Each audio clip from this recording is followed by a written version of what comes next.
I'd like to introduce Colin then anyway. But before I do, Colin, Dave, is there anything you would like to say in introducing Colin? Already done it in writing, already praised our guest speaker to the heavens in writing. So. There we are then. All right, okay, and I'm sure everybody has actually seen that. Right, over to you then, Colin. Very good to have you with us. Thank you very much. I've always wanted to come here actually. Ever since I purchased that 1970 Simon & Garfunkel classic, Trouble Over Bridgwater. Everybody said in Chesterfield nobody would laugh, but I did hear somebody laugh. I thought we were going to say the sound of silence. So I've always wanted to come here, and I just want to start off by telling you a little bit about me. I know this, you've had some information out there. I originally, I come from Ilson, between Derby and Nottingham, but I moved to Chesterfield in 1981. And in 1983, Eric Varley MP resigned as the MP for Chesterfield and moved into the House of Lords. And I was part of the movement within Chesterfield to try and get Tony Benn up into be our MP, which he did successfully in February 1984. A month later, the Great Miners' Strike broke out, and I was having run 3 committee rooms during Tony Benn's by-election. I then went on to work tirelessly for the Women's Action Group to support the strike, to keep the strike going for that momentous year. And towards the end of that year, the job came up as the coordinator of the Derbyshire Unemployed Workers Centre, as then it was the Chesterfield Unemployed Workers Centre, and I was successful in moving into that role. And I was 25 years old when I moved into that role.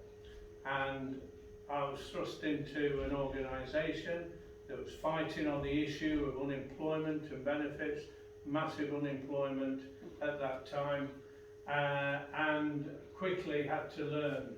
I had some great mentors, but quickly had to learn how to campaign, how to organise, how to build an organisation. Derbyshire is built up of towns with a lot of small mining villages, and to bring those people together to get help and support to unemployed people was paramount.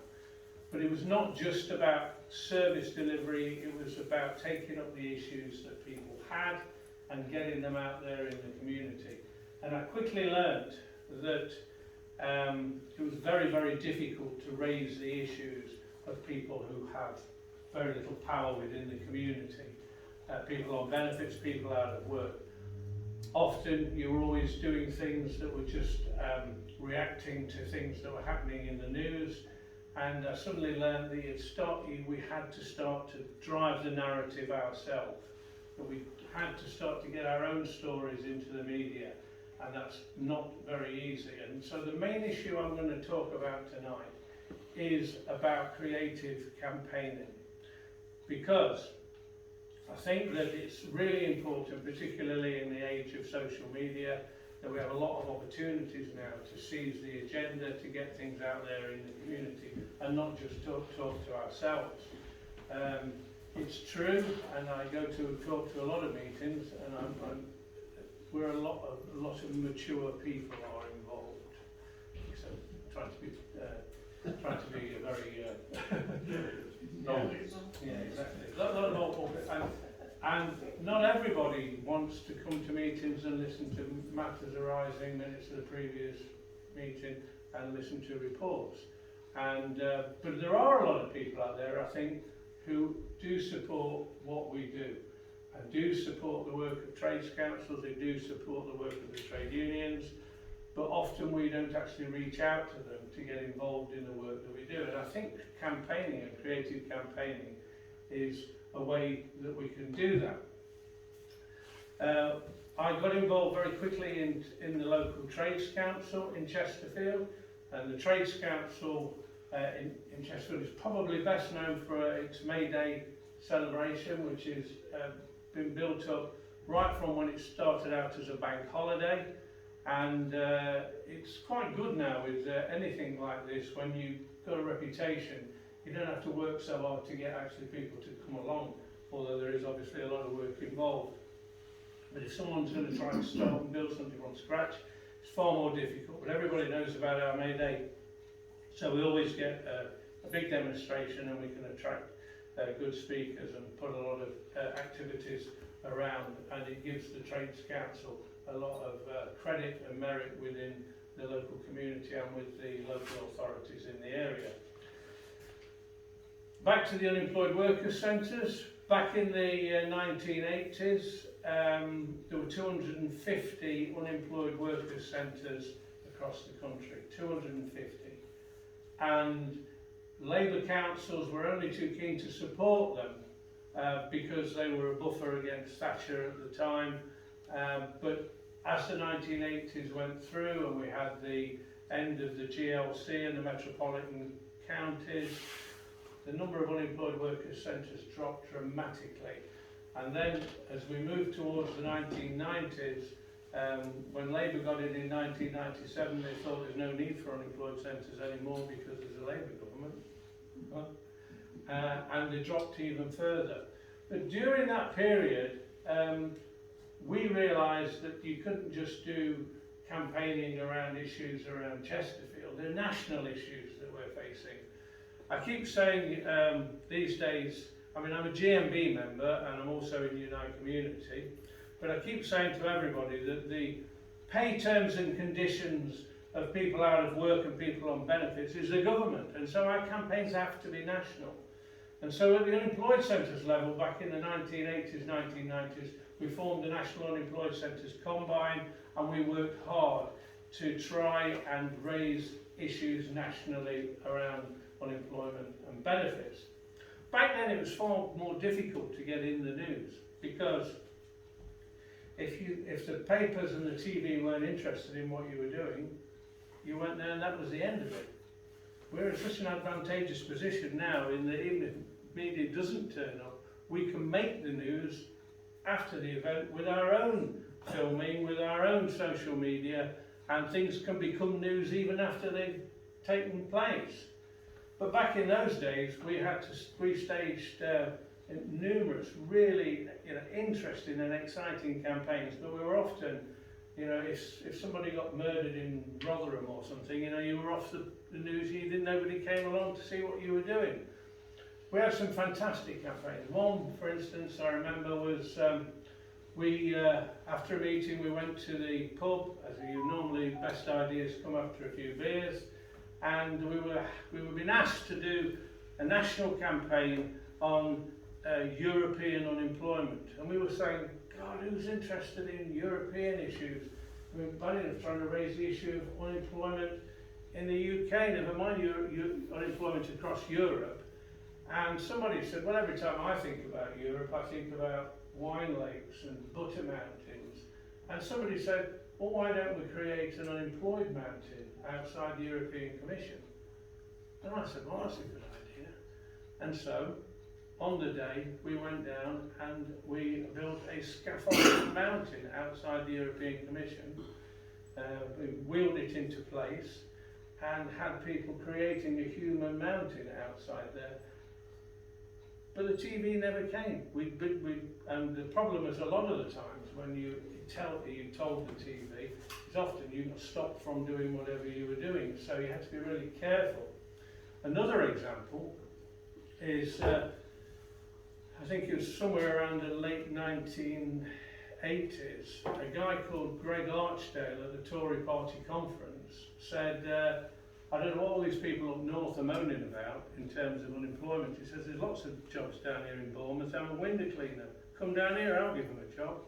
Well, the guy from Merseyside Unemployed Centre rang me up and said, how about us taking 2 coaches down to his house?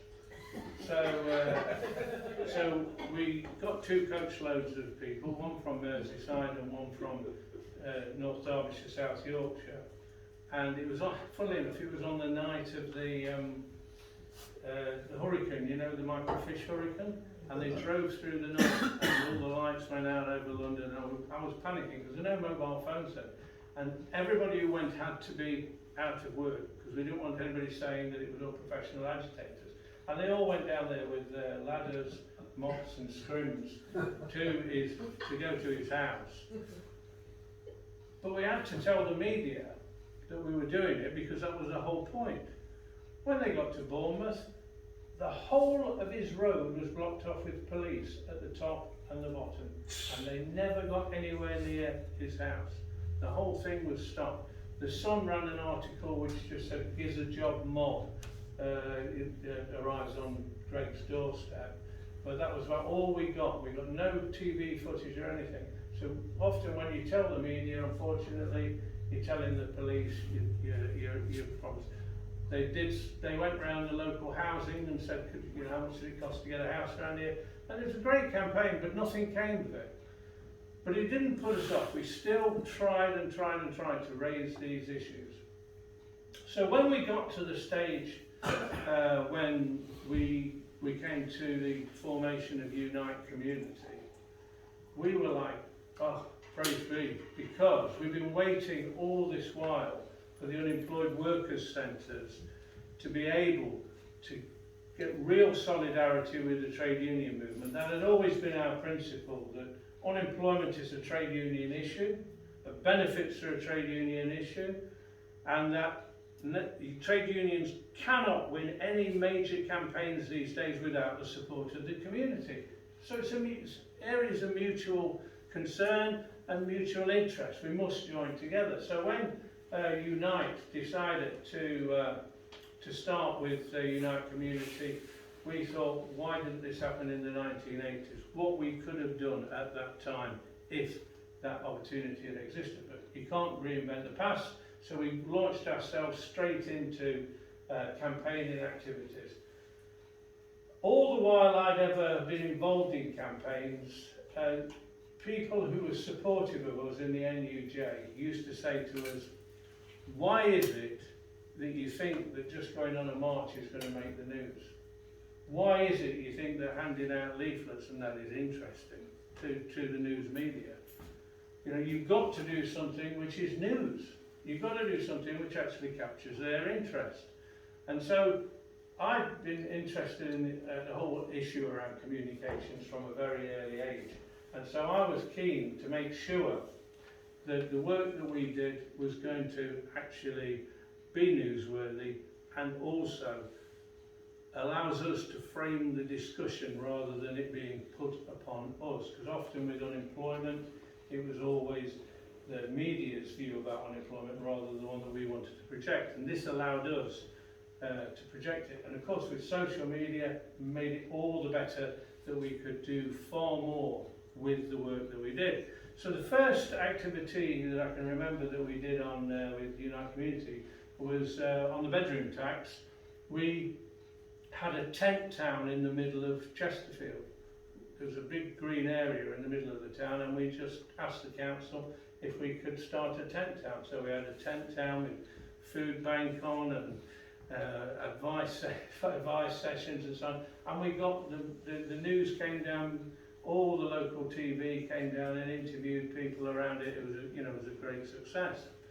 And so we went back to our branch meetings and we said, right, that was great. What issues? And we were getting a lot more young people coming to the meetings because we were doing, sort of active campaigning issues.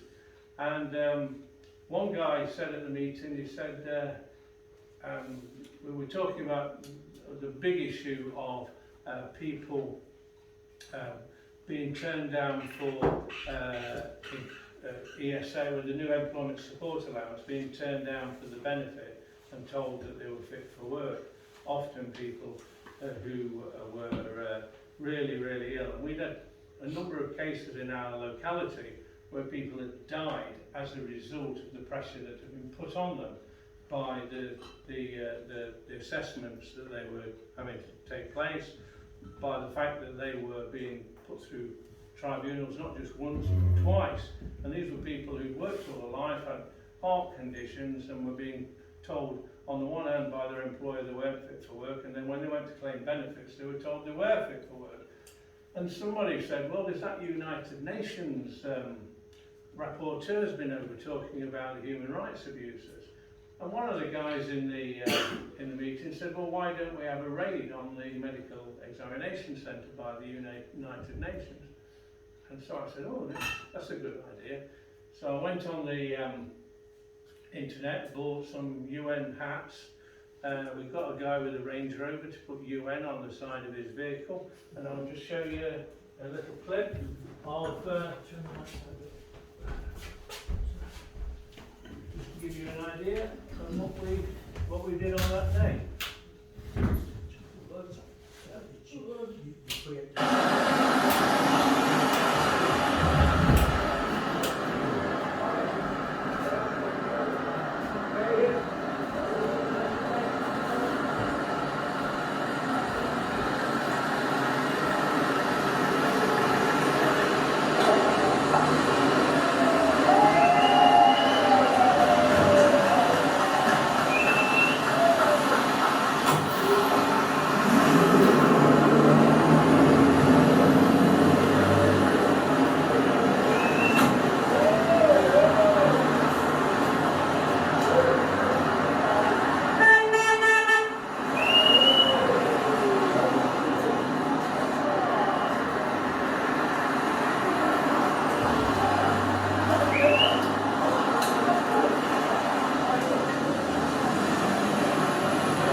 So you get the idea with that. But we got BBC and ITV down there. They thought it was a fantastic, it was newsworthy, to stage a United Nations raid on the centre. But what we needed at the same time was we needed lots of case studies to go with it, because you can't have a story unless you've got human beings involved in it. And that's often a problem with unemployment and benefits, is getting people to come forward. Because obviously a lot of people do want anonymity. They don't want to put themselves in front of the cameras, and that's often been a problem in raising issues around poverty. So that was our first big event that we took after the tent town that took place. So then we decided as our branch that we should try and make sure that we just didn't go through the motions of just doing campaigns in the usual manner, that we try and get people within the community who've got skills that we could use and get them along, even if they couldn't come to a meeting, that we'd meet them outside of a meeting and say we've got these ideas, and we get people excited about them. The next films I want to show you is that in North Derbyshire we have the massive Sports Direct warehouse. The warehouse there has around 4,000, depending on the time of the year, agency workers. Very few people have a proper contract. Some of these workers have been on agency work for over 10 years. And basically what Sports Direct do is they have gone back to a form of employment that existed in the coalfields over 100 years ago. In the coalfields they used to have a thing called the butty system, where the pits didn't employ anybody. They used to pay butty men to round people up in the local pub, and they paid them to go and do a stint down the mine. And basically all that Sports Direct have done is taken us back to 19th century employment. What Ashley does is he gives an employment agency so many £1 million and said, you employ them. So they get rid of all their human resources problems. And the main reason why the butty system existed, and the main reason why not just Ashley, but many of these employers now want to move people onto an agency system, who's going to join a union? if you're worried whether you're going to have a job when you go to work on Monday, because if you cause any trouble, you've not got a job. And that's why agency working exists, and that's why the budget system exists. So, Unite said to us, we want to try and build an incremental scheme to get Ashley onto the front pages of the papers, to get the issues at Sports Direct, to get them into the public realm, and therefore to try and get people off agency contracts and unionise the workplace. And to start with, we went to the AGM and we raised the issues that had come out of work that we've done with a largely migrant workforce at language lessons that we held in Shirebrook. And as a result of that work, we staged a big protest outside the AGM, where we all dressed up in Victorian costumes with the slogan, "This is not a work. This is a workhouse, not a workplace." We also asked if we'd do leafleting outside of Sports Direct shops, and I said, "Oh, I've been leafleting since I was this high. I'm fed up of leafleting. Let's do something a bit more interesting." So we decided to do a flash mob outside of the Sports Direct shop in Chesterfield. So we can ask what a flash mob is, because I'm just on flash mob and it doesn't mean anything. Right, the flash mob is when unexpectedly people come together and do something artistic. You'll see what I mean when I show the film. So we did this flash mob. Now this film got over 300,000 views on Facebook, largely in North Derbyshire, and there's only 250,000 people live in North Derbyshire, so there must have been some elsewhere. But it just shows what you can do. If we'd have just stood outside and handed a few leaflets outside Sports Direct, we'd have got to a few hundred people. But what we did, with very little organisation, well, originally I wanted Charlotte Church, who was working with Unite, to come and sing with us, but she wanted us to go to Cardiff, and we weren't prepared to do that. I then tried to get Dennis Skinner to sing, but he's a very good singer, but he wouldn't do it. So in the end, we just went with a coalition of the willing.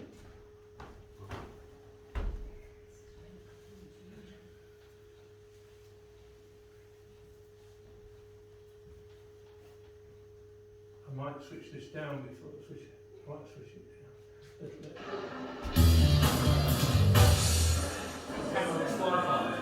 Slide bar, video. On the sides of the gallery, on fire for and using all its authority. Exploitation shapes the nation. You're not fit to sell the shirt.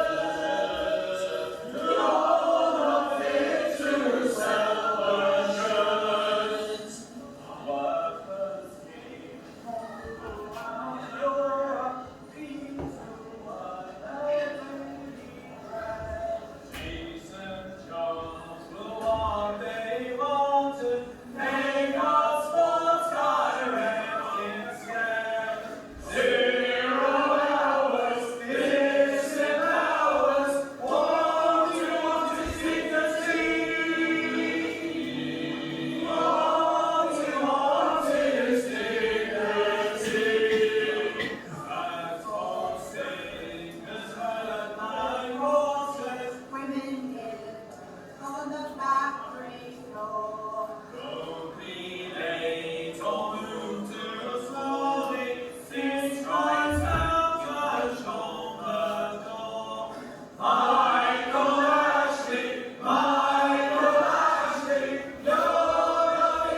show you the next one, which is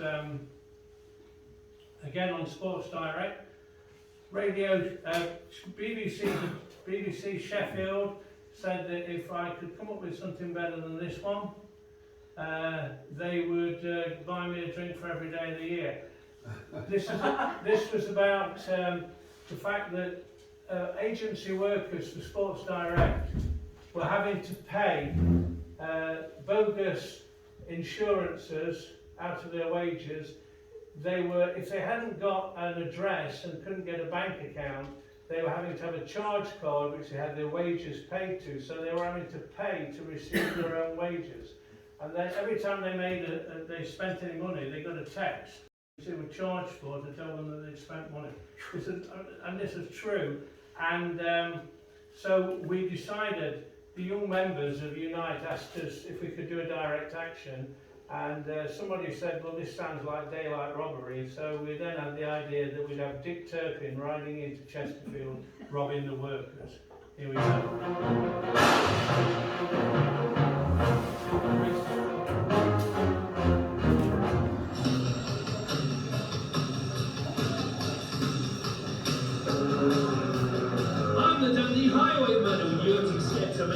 You spent your cash signing up for us at Best Connection. We double take your money just for making a transaction. You'll find it tough, but we don't care, because that was our intention. Stand and deliver, money on your life. We'll make a killing on our time strive. We're the dandy highwaymen, pimping poor like Ashley. We sit in your stash and steal your cash and hoping you act rashly. So what's the point of robbery when they'll hold up the stages, when all we do is turn the screw and take it from your wages? Stand and deliver, money in your life. We'll make a killing on our turn strive. Even though we bought your souls, your income will be mine. We're the dandy highwaymen and we've loads of excuses. A free market philosophies for only the migrant losers. We're the dandy highwaymen and here is our intention. Throw aspiration overboard and join our feckless nation. Stand and deliver, money on your life. We'll make a killing on our turn strive. Even though we pull your souls, your income will be mine. We're here today specifically looking at the two employment agencies that Sports Direct use, which is Best Connection and Transfer. These two agencies employ 3,700 workers in Sports Direct's Chesterfield warehouse. Best Connection is a bogus insurance policy which takes money off its workers. Translate, most workers take a charge card because they pay their wages on the system. They charge £10 for their charge card, then they charge them a £10 monthly fee. They don't charge them if they want to withdraw money, £75p, so they'll get taxed telling them that they withdraw money, £10p. Then if they check their balance while they're getting money out, that'll be another £10p. If they want a paper statement, that's £1.50. This is daylight robbery.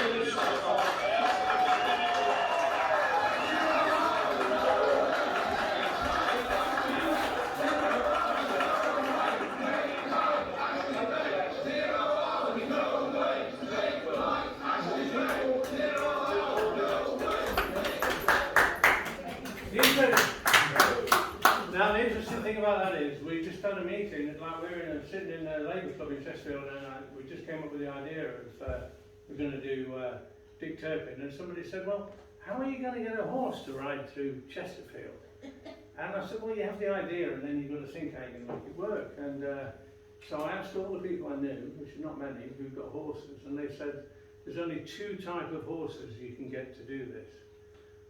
Police horses. And I went, oh.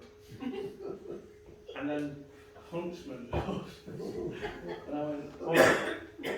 And so we asked and we asked and we asked and we thought about it and thought about it. And in the end we were going to do a Monty Python coconuts and a hobby horse, because that's the only way we could think of making it actually happen. And then it just so happened that somebody in the centre said, oh, my daughter mucks out at these stables that do stunt horse riding for Robin Hood in the Sherwood Forest and Bolsover Castle jousting. And I said, do you think they'd do this? And they said, if you pay them, they'll do anything. So we got the Unite Young members to pay. And that horse, I had some trouble getting hold of them because they were on Bodmin Moor filming Poldark. Yeah, and that horse is our Poldark. Beautiful animal. And we had to put stewards around it because if you touched it, it would do somersaults. It was so highly trained, and we had to stop anybody going near and go to stroke it as he walked through the town. But it was a fabulous, you know, we really hit it off. But it didn't cost a lot of money, and as I say, we went out and got some filmmakers who were really supportive of what they do, and they make the films for next to nothing for it and edit them, so it's really good. So we've been battling on. I'm not long now, so I just want to bring you forward to what the sort of things that we're doing now. We're very keen to try and get issues around benefits and the cost of living to the fore, and this year we're very keen to try and put to try and raise the issue of the renationalisation of the public utilities, particularly the power companies, because of the massive rise in energy bills. So we wanted to try and get a demonstration outside the six big energy providers and to make a film. And we had the idea, together with the Scottish delegates at Unite Community, to put a film together on this.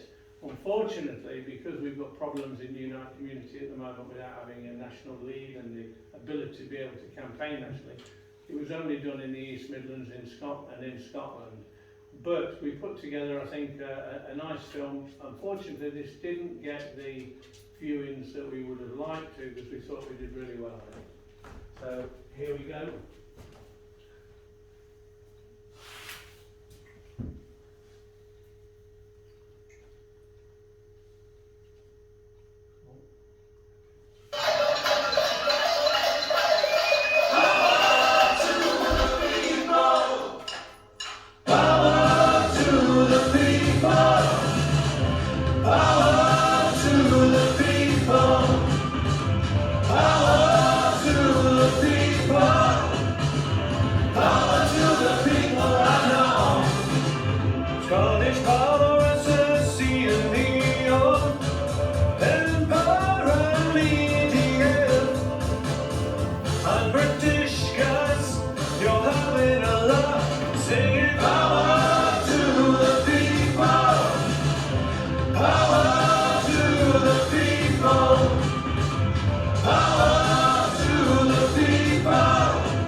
Turn up the heat and get onto the street singing power.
Right, so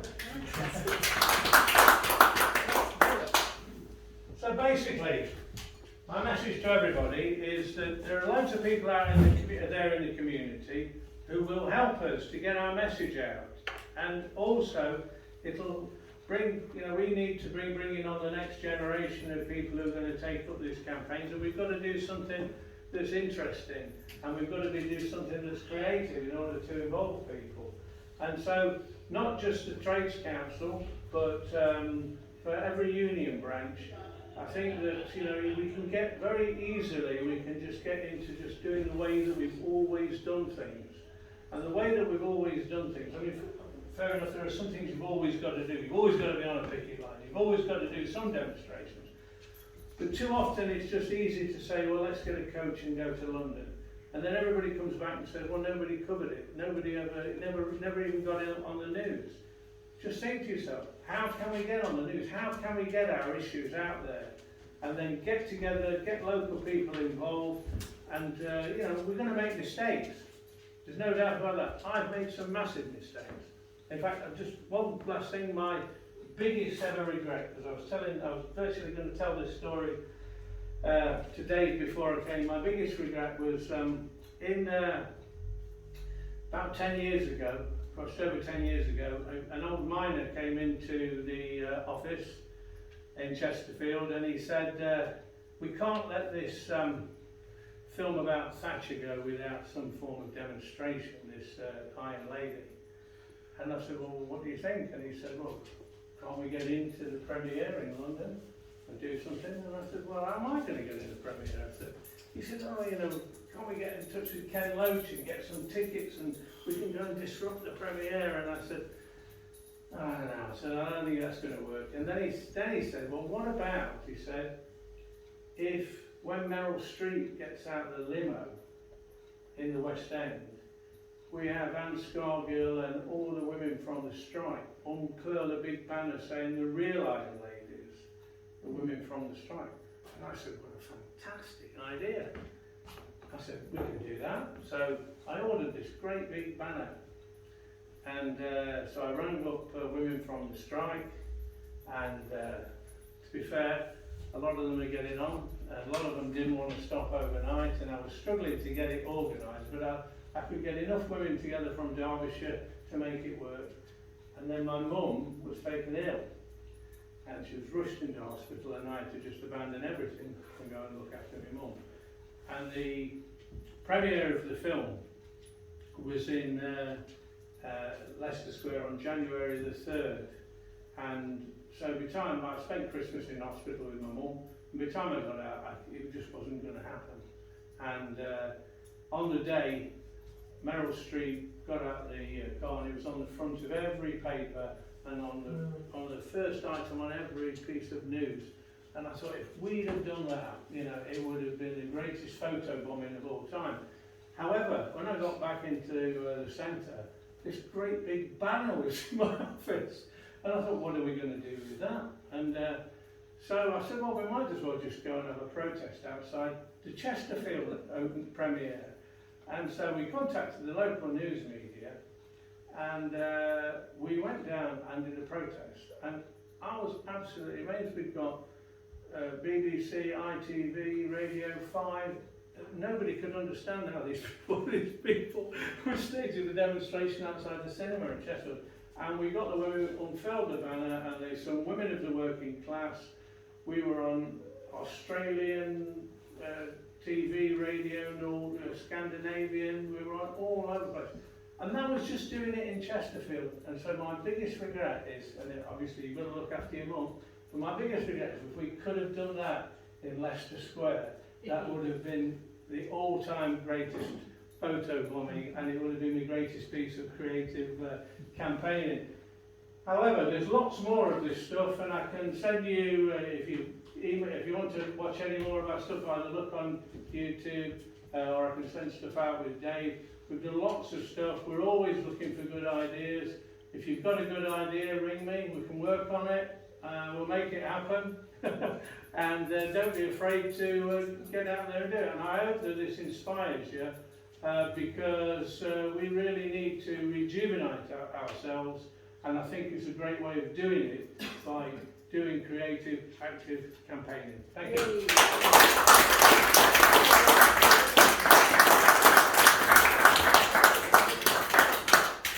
I did promise, didn't I, that after the break we would just have a few minutes really for any questions. And I know that Andrew and Helena have both got questions with regard to your presentation and things that you said, Colin. So can we start with either Andrew or Helena? I don't know who's primed to go first. Thank you. Yes, I just want to say thank you, Colin, for that presentation. It's been really interesting. I took a lot on board with that, but I just wanted to have one question.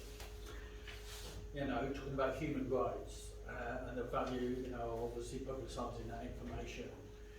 And obviously at the moment, because of striking situations going on, I'm like, yeah, okay, and benefit issues as well. But again, I reject at the moment the government's trying to plan a proposal to obviously make it law to stop strikes, to block strikes. Does that mean, will that affect your work, or is there any way you can get around that to campaign against that, or will you still carry on? Thank you. Do you want to take another question and I'll... Do you want to have against what? Well, yeah, Helena's was more, she was very interested in your storyline all the way across, but it'd be nice if you could do something, a book or something, of your story, of your beginning to end, what has happened, the good ones, the bad ones. She said, oh, we'd be really interested to see that. She was quite taken by what you've done so far. So, yeah, if there was something in, is there something in the way of a timeline you could present or write or produce? Thank you, Colin. Yeah, Yeah, Colin, I'll still with you on. I'll catch up. Right. Yeah. yeah. So obviously we've got to protest about keeping the right to strike and the right to protest. Certainly this issue about not making a noise, I don't think we're going to be very far. We've got to protest and we've got to defend it, and I think we've got to break the law when they do that. We can't, you can't be nullified by what the government's trying to do, and I think it'll be unworkable. I don't think that people are going to take the slightest bit of intention. They might try and arrest a few people or whatever, but I think it's going to be civil unrest will defeat that.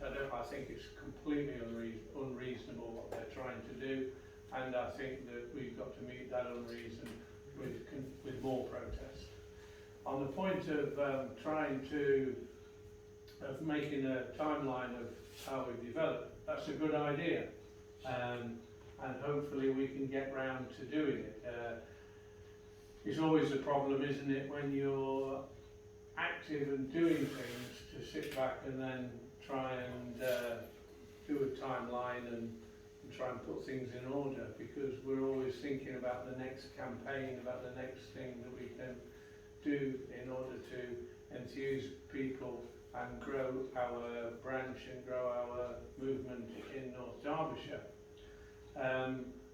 But it is important that we do look back, and we were talking before the meeting about the need to make sure that we save all our materials and that we do have a sense of history of what we're doing. And at the moment, the Unemployed Workers Centres, the first one opened in 1978, and there are still unemployed workers centres like ours still going, though they're very few. And when you think of all the books and all the words that were written about the unemployed workers movement of the 1920s and 1930s, there's been very little done about what the unemployed workers centres did. Okay, we were a bit like my football team. We we lose some, we draw some. Which is? Derby County. And we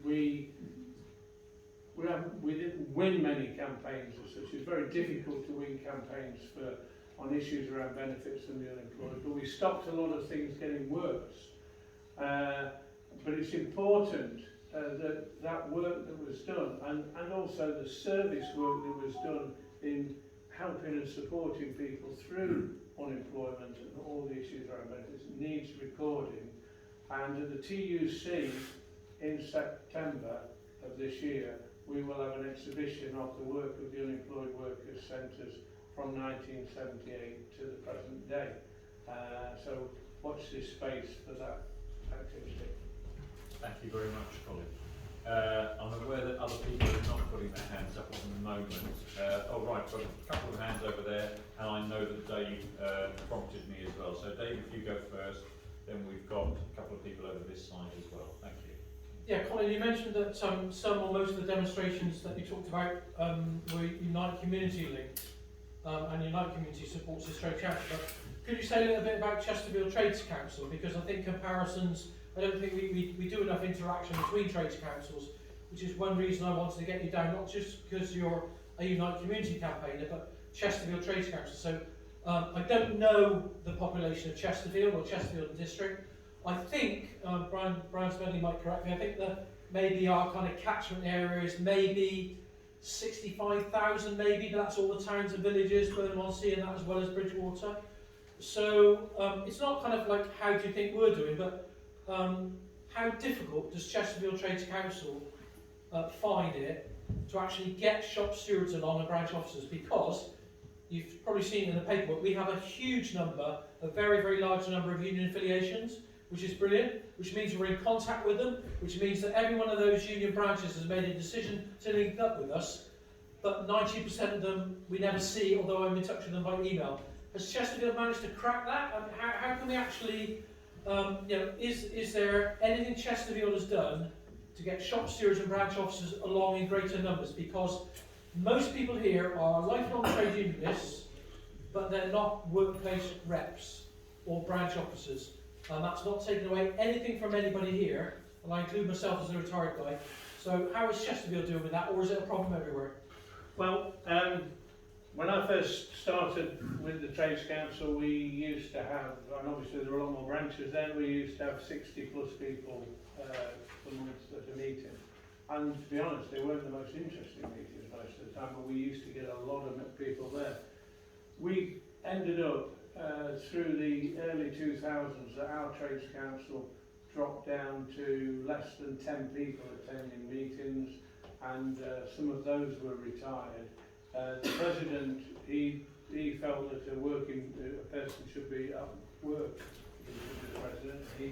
He resigned as the president, and now we have a president who's retired, the secretary close to retirement, and I'm 65 next month as the treasurer.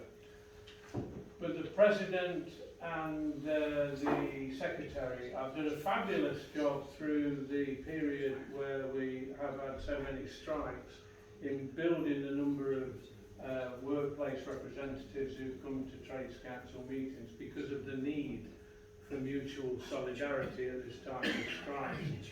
So the answer to your question, Dave, is yes, we've done a lot of work, but it's largely been built around the strikes and about the need for mutual solidarity, and we've got lots of working people who are involved in the disputes coming to our meetings. My fear is that when we've had this before, because I've been around a long while, is once the strike finishes, then nobody will come to the Trades Council again because they don't see the need, because the need to ask for solidarity from others goes away. The real big task for us is to work with these people to get them to see that if there isn't a Trades Council, then there isn't that solidarity when they next need it. And it's a matter of making people realise that you have to keep things going, even if there isn't strike action taking place. but we've boosted our affiliations as a result of this, and it's sort of proactive work. I mean, and the work that you've done down here has been invaluable to us in seeing that, because I'll be honest with you, we were getting to the stage where we were despairing at the lack of affiliations. And you know, you can get to the stage where you're just thinking, what's all this about? What's the point? Is it worth it?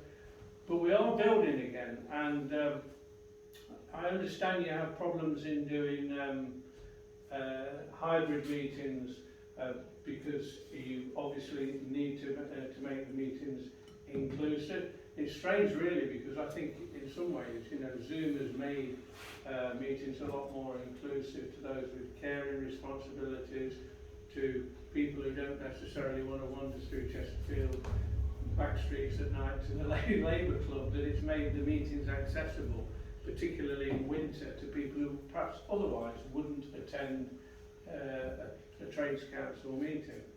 But I think the key word really to this, not just in terms of strikes, is activity. I think if you're doing things, people are more likely to get involved. There are not too many people now under the age of 60 who want to come to meetings and just sit through reports and minutes and matters arising and so on. I mean, I love it. but I think there has to be a recognition that we have to be a little bit more fluid, like you've been tonight. You have guest speakers, you have something to make the meeting a little more than routine. Of course you need routine and you need organisation and you need to do things properly and people need to be accountable. But there's got to be thought about the way in which we do that in order to try and make the meetings more accessible to people who perhaps are turned off by too many meetings. Thank you, Colin. Right. Andy had a question at the back, and I'm awfully sorry, I've already forgotten your name. I'm sorry, gentleman here. Yeah, no, it's all right. You covered Simon. it. It was a similar question to Dave asked, and you covered Right. it.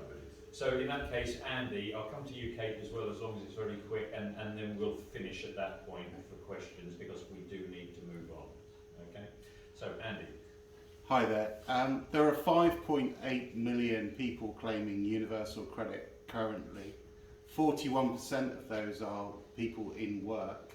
What more can unions do to support those people, in your opinion?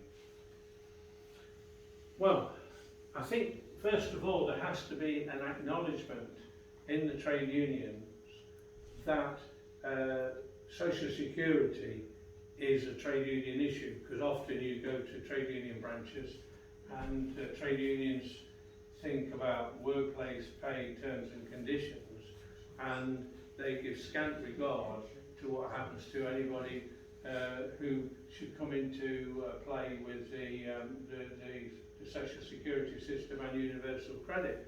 The statistics you give show that lots and lots of people are on universal credit. Unfortunately, most of those people will be ununionised.